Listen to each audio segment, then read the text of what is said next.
Et bonjour à tous, bienvenue dans la Masterclass Trading privé d'eToro, Gibbs 911, toujours Popular Investor, et le guide complet du trading crypto pour débutants, 4e vidéo. Aujourd'hui, nous allons voir le chapitre 4 concernant le trading. Vous êtes toujours avec moi, Cédric, toujours trader depuis de nombreuses années, partenaire eToro, et je vous rappelle que vous pouvez tout simplement trader par l'intermédiaire d'eToro en copy trading.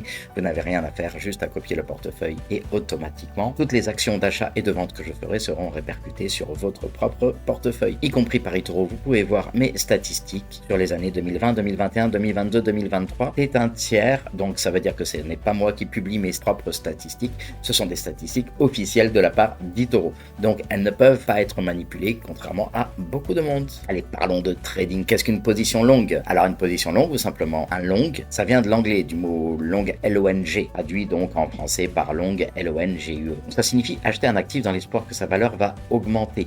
Les positions longues sont souvent utilisées dans le contexte des produits dérivés ou du forex ou de la crypto, mais elles s'appliquent à pratiquement n'importe quelle classe d'actifs finalement ou type de marché. Donc acheter un actif sur le marché en comptant dans l'espoir que son prix augmentera constitue également une position longue. Être longue sur un produit financier, c'est la façon la plus courante d'investir, en particulier pour ceux qui débutent. Les stratégies de négociation à long terme, telles que l'achat, la conservation, reposent sur l'hypothèse que l'actif sous-jacent augmentera en valeur. Donc pour celles et ceux qui veulent retrouver tout le vocabulaire dont nous parlons, n'hésitez pas à aller voir le lexique qui est entièrement disponible sur Amazon où vous retrouverez tous les mots communs à tous les traders, qu'ils soient en crypto ou sur du stock normal. Donc pour en revenir aux positions longues, le fait d'acheter et de conserver, c'est simplement un long. Cependant, être long, ça signifie pas nécessairement que le trader s'attend à tirer profit d'un mouvement à la hausse des prix. Si on prend un jeton à effet de levier par exemple, le BTC Down, il est inversement corrélé au prix du BTC, c'est-à-dire que quand le BTC va monter, le BTC Down, lui, va descendre. Si le prix du BTC augmente, le prix du BTC Down baisse. Si le prix du BTC baisse, le prix du BTC Down augmente. En ce sens, entrer dans une position longue sur BTC Down équivaut à un mouvement à la baisse du prix du Bitcoin. Et bien à l'inverse de la position longue, nous avons également la position short. Position short, une position courte en français, signifie vendre un actif avec l'intention de le racheter plus tard à un prix inférieur. La vente à découvert est étroitement liée au trading sur marge, comme cela peut arriver avec des actifs empruntés. Cependant, il est également largement utilisé sur le marché des produits dérivés, peut être effectué avec une simple position au comptant. Alors, comment fonctionne le short? Lorsqu'il s'agit de vendre à découvert sur les marchés au comptant, c'est assez simple en fait. Disons que l'on a déjà un Bitcoin et que l'on s'attend à ce que son prix baisse. On va donc vendre notre BTC pour du dollar, parce qu'on prévoit de l'acheter beaucoup plus tard à un prix inférieur. Dans ce cas, on entre essentiellement dans une position courte sur Bitcoin, puisque vous vendez haut pour racheter plus bas. C'est assez facile en fait. Mais du coup, qu'en est-il des ventes à découvert avec des fonds empruntés? On va voir comment ça fonctionne. Vous empruntez un actif dont vous pensez que la valeur diminuera. Par exemple, une action, une crypto-monnaie. Vous le vendez immédiatement. Si l'échange se déroule dans votre sens et que le prix de l'actif diminue, vous rachetez le même montant de l'actif que vous avez emprunté. Vous remboursez les actifs que vous avez empruntés avec les intérêts et profitez de la différence entre le prix que vous avez initialement vendu et le prix que vous avez acheté. Autrement dit, j'ouvre un short sur le Bitcoin à 20 000. S'il redescend à 10 000, je le revends à 10 000 au prix des 20 000. Donc je ne paye que la différence d'intérêt d'emprunt de l'argent que j'ai mis en place pour l'acheter à 20 000. Du coup, à quoi ressemble le fait de shorter Bitcoin avec des fonds empruntés? On va prendre un exemple. Donc, on a mis en place la garantie requise pour emprunter un Bitcoin. On le vend immédiatement pour 10 000 $. Disons que le prix descend à 8 000 $. Nous achetons un BTC et on rembourse notre dette de 1 BTC avec les intérêts. Depuis qu'on a initialement vendu le Bitcoin pour 10 000 $ et que nous l'avons maintenant racheté à 8 000, notre bénéfice est de 2 000 $, moins le paiement des intérêts et les frais de négociation. Et donc tout ça, ça se fait au travers d'un order book, ce que l'on appelle en français un carnet d'ordre. Donc c'est une collection de commandes, donc d'ordres, actuellement ouverts pour un actif, organisé par prix. Quand on valide une commande qui n'est pas remplie immédiatement, elle est ajoutée au carnet d'ordre. Un petit peu comme à l'époque, dans les restaurants ou les bars, on avait un petit carnet sur lequel on mangeait et on payait en fin de mois. Ce carnet d'ordre restera là jusqu'à ce qu'il soit rempli par une autre commande ou annulé. Les carnets de commandes différeront avec chaque plateforme, mais généralement ils contiendront à peu près les mêmes informations. Vous verrez le nombre de commandes à des niveaux de prix qui sont spécifiques. En ce qui concerne les échanges cryptographiques et le commerce en ligne, les commandes du carnet de commandes sont mises en correspondance par un système appelé le moteur de correspondance. Ce système est ce qui garantit que les transactions sont exécutées. Vous pourriez considérer en fait comme le cerveau de l'échange. Ce système avec le carnet d'ordre est au cœur du concept même de l'échange électronique. C'est parce que le carnet d'ordre existe que l'on peut prendre des ordres et que ces ordres seront honorés. Et du coup, on a dévié un petit peu en parlant de profondeur du marché ou de profondeur du carnet d'ordre. Cela fait référence en fait à une visualisation des ordres actuellement ouverts dans le carnet d'ordre. En fait, ce carnet va placer les ordres d'achat d'un côté, les ordres de vente de l'autre et les affiche de manière cumulative sur un graphique. C'est exactement ce que vous avez ici avec les ordres short et les ordres longs. De manière plus générale, donc la profondeur du carnet de commande peut également faire référence à la quantité de liquidité que le carnet de commande peut absorber.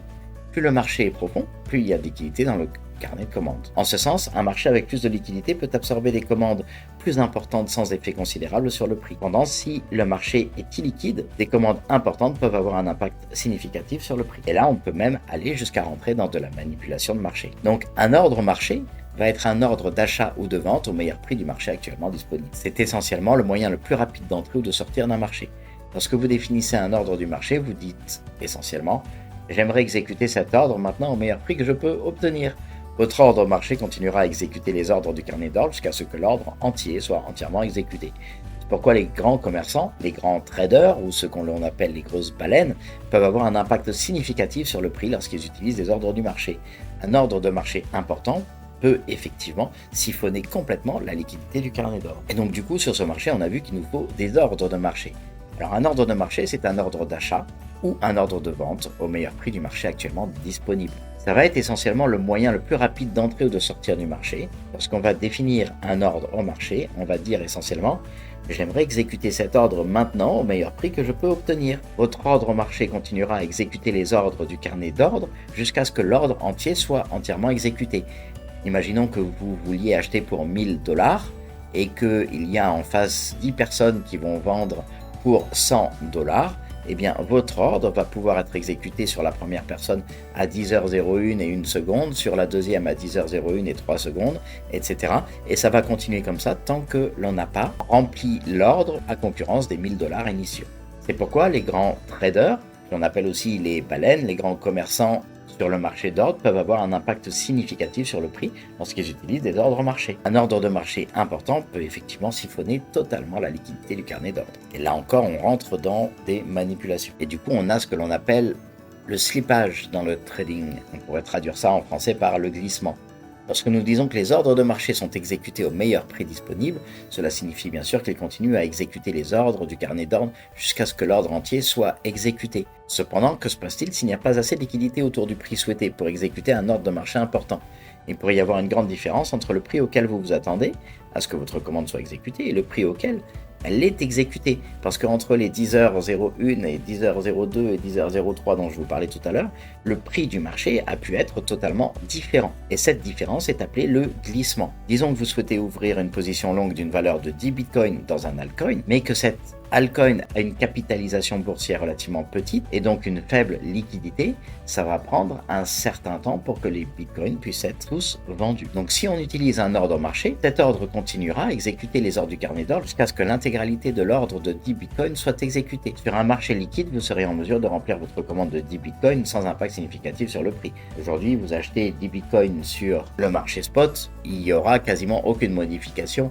Le prix du marché va quasiment pas bouger sur le bitcoin. Mais si nous avons un manque de liquidité, cela signifie qu'il peut ne pas y avoir suffisamment d'ordres de vente dans le carnet d'ordre pour la fourchette de prix actuelle. Ainsi, au moment où la totalité de la commande de 10 BTC est remplie, on va découvrir que le prix moyen payé était beaucoup plus élevé que prévu. En d'autres termes, le manque d'ordre de vente a fait monter votre ordre au marché dans le carnet d'ordre, correspondant à des ordres nettement plus chers que le prix initial. Il faut donc rester conscient que ce glissement, lorsqu'on négocie des altcoins, peut être présent dans notre achat, surtout quand on travaille sur certaines paires de négociations qui peuvent ne pas avoir suffisamment de liquidité pour exécuter tous les ordres du marché. Du coup, il existe ce que l'on appelle les ordres à cours limité. Ce sont des ordres d'achat ou de vente d'un actif qui sera à un prix spécifique ou mieux, ce prix est appelé le prix limite. Les ordres d'achat limités seront exécutés au prix limite ou inférieur. Donc si vous décidez d'acheter le bitcoin à 10 000 $, et qu'il est à 10 025, votre ordre d'achat va attendre et ce sera uniquement lorsque le cours du Bitcoin va passer sous les 10 000 dollars que votre ordre d'achat va commencer à se remplir. Et les ordres de vente, eux, ils sont faits en ordre de vente limité, seront exécutés au prix limite ou supérieur. Lorsque vous définissez un ordre à cours limité, vous dites essentiellement « j'aimerais exécuter cet ordre à ce prix spécifique ou mieux, mais jamais pire ». L'utilisation d'un ordre à cours limité vous permet d'avoir plus de contrôle sur votre entrée ou votre sortie pour un marché donné. En fait, les ordres limités vont garantir que la commande ne sera jamais exécutée à un prix inférieur au prix souhaité. Alors ça pourrait être parfait, mais il reste un inconvénient. Le marché peut ne jamais atteindre notre prix. Nous sommes à 10 100 sur le Bitcoin, on décide de ne jamais acheter tant que le Bitcoin n'est pas passé en dessous des 10 000 et le Bitcoin s'envole à 10 200, 10 300, 10 500, 11 000. Eh bien notre ordre ne sera jamais rempli. Et donc du coup, on perd une opportunité de gain potentiel. Donc c'est vraiment une décision qui vous est personnelle. Est-ce qu'on va travailler en cours limité ou en ordre de marché? Donc il y a certains traders, certains commerçants qui n'utilisent que l'un ou que l'autre, et puis d'autres qui utilisent les deux selon les circonstances. L'important, c'est vraiment de comprendre comment ils fonctionnent, afin qu'on puisse décider par nous-mêmes, en fonction de la situation, vers lesquels on tend. Du coup, dans toutes ces notions d'ordre, on a également l'ordre stop. Alors maintenant que l'on connaît les ordres du marché et les ordres à court limité, on peut également parler des ordres stop, que l'on appelle communément les stop loss.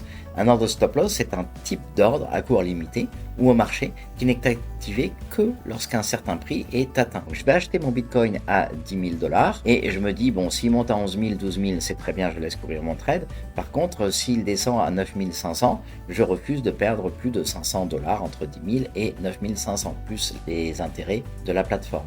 Donc du coup, je vais poser un stop loss à 9 500. Si le marché part dans le bon sens, 11 000, 12 000, c'est parfait. Si il vient chercher les 9 500, j'accepte cette perte de 500 dollars et automatiquement mon stop loss se déclenche et mon ordre de vente au marché est activé. Alors certains appellent ça également un prix stop. Le but d'un ordre stop loss, c'est principalement de limiter les pertes. Chaque transaction va avoir un point d'invalidation qui est un niveau de prix que vous devez définir à l'avance en fait. Attention, néanmoins, vous définissez un stop loss à 9 500 et le marché s'emballe, tout le monde se met à vendre parce qu'on a eu une énorme nouvelle sur le marché et plus personne n'achète, eh bien votre stop loss risque de ne pas être déclenché par la plateforme. Donc, où est-ce qu'on va poser ce stop loss? Eh bien, on va le poser en fonction de ce que l'on accepte de perdre sur notre trade, entre les 10 000 dollars où j'investis et les 9 500 où j'accepte de vendre, donc j'accepte de perdre 500 dollars sur mon trade, si mon idée que le Bitcoin allait monter devient fausse. Ça signifie que je sors du marché pour éviter d'avoir plus de pertes que ce que j'avais prévu. Le point d'invalidation, c'est l'endroit où on placerait normalement notre ordre stop loss. Donc il est intéressant de voir avec la smart money, et c'est comme ça que notre indicateur fonctionne. En général, les stop loss sont tous placés un petit peu en dessous du plus bas qui était avant sur un long. Bien sûr, sur un short, ça va être en fonction du plus haut qui était avant. Donc du coup, la smart money va poser ces stop loss là et on a une accumulation de liquidités qu'en général, les market makers vont essayer de venir chercher. Donc comme on l'a mentionné, le stop loss peut être à la fois une limite ou un ordre de marché. C'est pourquoi ces variantes peuvent également être appelées des ordres stop loss limite et des ordres stop market. L'essentiel à comprendre est que le stop loss ne s'active que lorsqu'un certain prix est atteint, le prix stop.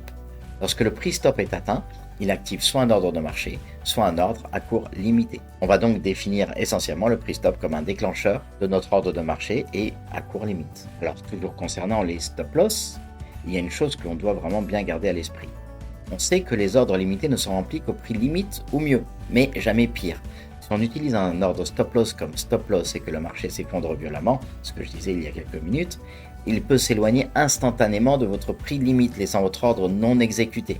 En d'autres termes, le prix stop déclencherait votre ordre stop loss, mais l'ordre limite resterait non exécuté en raison de la forte chute des prix. C'est pourquoi les ordres stop market sont considérés comme plus sûrs que les ordres stop limit et garantissent quand même, dans les conditions de marché extrême, que vous serez assuré de quitter le marché une fois votre point d'invalidation atteint. Donc si vous avez un choix à faire entre un stop market et un stop limit, je vous conseillerais beaucoup plus d'aller sur le stop market qui sécurisera votre ordre et donc du coup votre portefeuille du même coup. Donc du coup je viens de parler de market makers. Ce sont ceux qui font le marché. Dans les market makers, nous avons les fabricants et les preneurs, donc les makers et les takers. Donc on devient un maker lorsqu'on va passer une commande qui n'est pas exécutée immédiatement, mais qui est ajoutée au carnet de commandes. Étant donné que notre commande ajoute de la liquidité au carnet des commandes, on devient un créateur de liquidité, un maker, un fabricant. Les ordres à cours limité seront généralement exécutés en tant qu'ordre du fabricant, mais pas dans tous les cas. Par exemple, supposons qu'on passe un ordre d'achat limité avec un prix limite considérablement supérieur au prix actuel du marché. Eh bien, puisqu'on dit que notre ordre peut être exécuté au prix limite ou mieux, votre ordre sera exécuté par rapport au prix du marché, car il est inférieur à votre prix limite. Donc vous devenez preneur, un taker, lorsque vous passez une commande qui est immédiatement remplie. Votre commande n'est pas ajoutée au carnet de commandes, mais elle est immédiatement associée à une commande existante dans le carnet de commandes. Puisque vous prélevez des liquidités du carnet de commandes, vous êtes preneur, un taker. Les ordres du marché seront toujours des ordres preneurs, car vous exécutez votre ordre au meilleur prix du marché actuellement disponible. Certaines bourses adoptent un modèle de frais à plusieurs niveaux pour inciter les traders à fournir des liquidités. C'est tout. Il est dans leur intérêt d'attirer des traders à volume élevé vers leur bourse. La liquidité attire toujours plus de liquidités. Dans de tels systèmes, les fabricants ont tendance à payer des frais moins élevés que les preneurs, car ce sont eux qui ajoutent de la liquidité à l'échange. Dans certains cas, ils peuvent même offrir des remises sur les frais aux fabricants. Et du coup, on en arrive à parler du bid-ask spread. C'est la différence entre l'ordre d'achat le plus élevé et l'ordre de vente le plus bas pour un marché donné. C'est essentiellement l'écart entre le prix le plus élevé auquel un vendeur est prêt à vendre et le prix le plus bas auquel un acheteur est prêt à acheter. Le bid-ask spread, c'est un moyen de mesurer la liquidité d'un marché en fait. Plus l'écart acheteur-vendeur est petit, plus le marché est liquide. L'écart acheteur-vendeur peut également être considéré comme une mesure de l'offre et de la demande pour un actif donné. En ce sens, l'offre est représentée par le côté vendeur, tandis que la demande est représentée par le côté acheteur. Lorsqu'on va passer un ordre d'achat sur le marché, il sera exécuté au prix vendeur le plus bas disponible, et inversement, quand on va placer un ordre de vente au marché, il sera exécuté à l'enchère disponible la plus élevée. Du coup, on peut rentrer dans la notion de graphique en chandelier. Alors, les graphiques en chandelier, c'est à environ 80% de la représentation graphique de tout ce que vous voyez. En fait, un graphique en chandelier, c'est une représentation graphique du prix d'un actif pour une période qui est donnée. Donc, un graphique est toujours forcément associé à une unité de temps. Il est composé de chandeliers, chacun représentant la même durée. Par exemple, un graphique d'une heure va montrer des chandeliers qui représentent chacun une période d'une heure. Un graphique à un jour va montrer des chandeliers qui représentent chacun une période d'un jour, et ainsi de suite. C'est là que ça commence à devenir intéressant. C'est qu'un chandelier est composé de 4 points de données. Il y a son ouverture, son haut, le bas et la clôture. Donc l'ouverture et la clôture, ce sont le premier et le dernier prix enregistrés pour la période donnée, tandis que le bas et le haut sont respectivement les prix enregistrés, le plus bas et le plus élevé. Donc les graphiques en chandelier sont l'un des outils les plus importants pour analyser les données financières. Vous voyez que la plupart de mes graphiques sont en chandelier. Quelquefois, je les publie également en mode ligne. On verra ça un petit peu plus tard. Mais c'est vraiment en fonction de certaines choses particulières que je veux montrer. Donc les graphiques en chandelier sont l'un des outils les plus importants pour analyser les données financières. Les chantiers remontent au Japon. Les chandeliers, en fait, sont une représentation qui remonte au Japon du XVIIe siècle, mais qui ont été affinés au début du XXe siècle par des pionniers du commerce tels que Charles Dow, dont on parlait dans la vidéo précédente. L'analyse des graphiques en chandelier est l'une des façons les plus courantes d'examiner le marché du Bitcoin à l'aide d'une analyse technique. Et donc du coup, l'analyse technique est largement basée sur l'hypothèse que les mouvements de prix antérieurs peuvent indiquer une action future des prix. Du coup, comment est-ce qu'on va utiliser ces chandeliers pour pouvoir comprendre ce contexte ? Eh bien, l'idée, ça va être d'identifier des modèles de graphiques en chandelier et de créer des idées commerciales basées sur eux. Les graphiques en chandelier aident les traders à analyser les structures du marché et à déterminer si on se trouve dans un environnement de marché haussier ou un environnement de marché baissier. Ils peuvent également être utilisés pour identifier les zones d'intérêt sur un graphique, comme les niveaux de support ou les niveaux de résistance ou les points de retournement potentiels. Ce sont les endroits sur le graphique qui sont généralement une activité commerciale accrue. Les modèles de chandelier sont également un excellent moyen de gérer les risques, car ils peuvent présenter des configurations commerciales définies et exactes. Et on va donc utiliser ces chandeliers pour définir des objectifs de prix qui sont très clairs, mais également des points d'invalidation qui sont eux-mêmes très clairs. Du coup, un trader, quand il va se retrouver devant son graphique, va obtenir des configurations commerciales, des configurations de trade qui sont très précises et contrôlées. Et les traders de Forex et les traders de crypto-monnaie s'appuient énormément sur ce type de modèle. Vous pouvez me voir d'ailleurs très souvent, je publie des drapeaux, je publie des triangles, un peu moins les marteaux, les étoiles, les doji, mais beaucoup de traders les utilisent. Moi, je préfère en grande majorité utiliser les bougies Ekanashi, on verra un petit peu plus tard ce que c'est. Et donc du coup, grâce à ces bougies, grâce à ces chandeliers, on va pouvoir tirer des tendances du marché et tracer des lignes, comme vous le voyez avec cette ligne rouge sous les chandeliers. Donc les lignes de tendance sont un outil qui est largement utilisé par les traders et les analystes techniques. Ce sont des lignes qui relient certains points de données sur un graphique. Généralement, ces données sont le prix, mais pas dans tous les cas. Certains traders peuvent également tracer des lignes de tendance sur les indicateurs techniques et les oscillateurs. L'idée principale derrière ce dessin de lignes de tendance est de visualiser certains aspects de l'action des prix. De cette façon, les commerçants peuvent identifier la tendance générale et la structure du marché. Il faut bien être conscient que certains traders n'utilisent que ça, que les lignes de tendance. Et en fait, au bout d'un certain temps, quand on a vraiment l'habitude de trader et d'utiliser beaucoup d'indicateurs, on diminue de plus en plus les indicateurs pour venir chercher des schémas qui sont relativement purs. Alors certains schémas ont besoin de beaucoup d'infos, ça dépend ce que l'on transmet et à qui on s'adresse. Donc si on s'adresse à des personnes un petit peu néophytes, il est intéressant de mettre beaucoup d'informations sur les schémas. Et si l'on s'adresse à des traders qui ont plus l'habitude, on va minimiser énormément le graphique et on va simplement représenter des lignes de tendance. Alors certains autres traders vont utiliser des idées de trade, des patterns, en fonction de la façon dont les lignes de tendance vont interagir avec le prix. Les lignes de tendance peuvent être appliquées à un graphique montrant pratiquement n'importe quelle période. Alors bien sûr, comme avec tout autre outil d'analyse de marché, les lignes de tendance sur des périodes plus longues ont tendance à être plus fiables que les lignes de tendance sur des périodes plus courtes. Il est plus intéressant d'avoir une belle ligne de tendance sur 5 ans qu'une belle ligne de tendance sur 1 minute.